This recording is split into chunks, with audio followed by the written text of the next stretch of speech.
This is the Israel Museum, one of the most fascinating places to visit in Jerusalem. It has the most extensive display of artifacts from Bible times. When you visit the museum, the first thing you see is the interesting roof of the Shrine of the Book. It is shaped like the lid of an ancient jar that would have been used to store scrolls.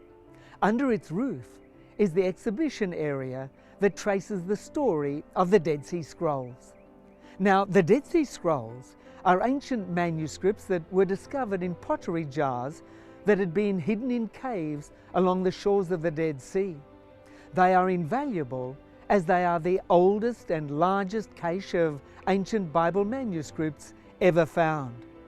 Before the discovery of these scrolls in 1947, the oldest manuscripts of the Old Testament, the Hebrew Scriptures, that anybody had came from the 9th century AD, 900 years after the time of Christ. But the Dead Sea Scrolls are important as they are over 2,000 years old, and the text is the same as we find in our Bibles today. Nearby in the museum, you find two small silver scrolls. These scrolls are amulets that were worn around the necks of ancient Israelites. The words on the amulet is the ancient blessing found in Numbers chapter 6, verses 24 to 26. The Lord bless you and keep you. The Lord make his face shine on you and be gracious to you.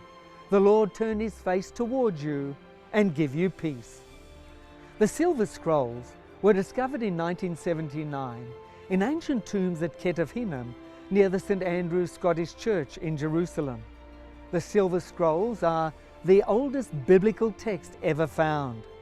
When the ancient scribe etched those words some 2,600 years ago, the prophet Jeremiah was still alive, Solomon's temple still stood, and the heirs of King David sat on the throne, and the Dead Sea Scrolls would not be written for another 400 years.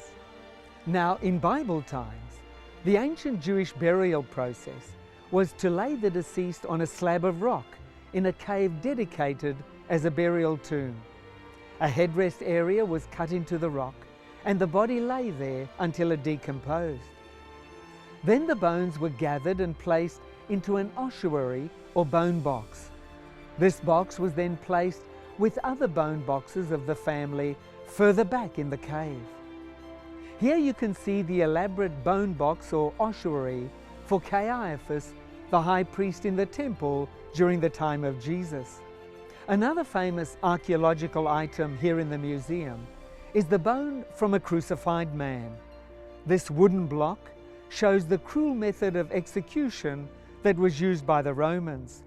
Jesus and many others were crucified in this most barbaric way. The Israel Museum is a wonderful place to wander, see and discover.